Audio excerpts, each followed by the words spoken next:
Tunisian President Kais Saied said he will run for another presidential term in October 6 elections. The candidacy aims to continue the national liberation struggle, Saied said in a video on the presidency's Facebook page. Opposition parties, many of whose leaders are in prison, have accused Said's government of exerting pressure on the judiciary to crack down on his rivals in the 2024 elections and pave the way for him to win a second term.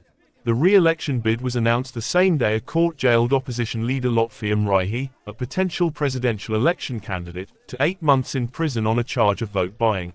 The court also banned Mrihi, leader of the Republican Union Party and one of the most prominent critics of President Kais Saied, from running in presidential elections for life.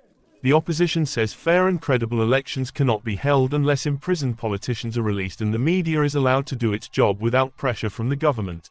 Saied, who was elected in 2019, dissolved parliament in 2021 and began ruling by decree in a move the opposition has described as a coup. The president said his steps were legal and necessary to end years of rampant corruption among the political elite. The repressive measures have raised fears about the trajectory of the North African nation 13 years after protesters toppled its longtime dictator in the first of the regional uprisings that later became known as the Arab Spring. Saied, a 66-year-old former law professor, rose to power in 2019, capitalizing on anger against politicians who failed to fulfill the promises of the revolution and make Tunisia more economically prosperous.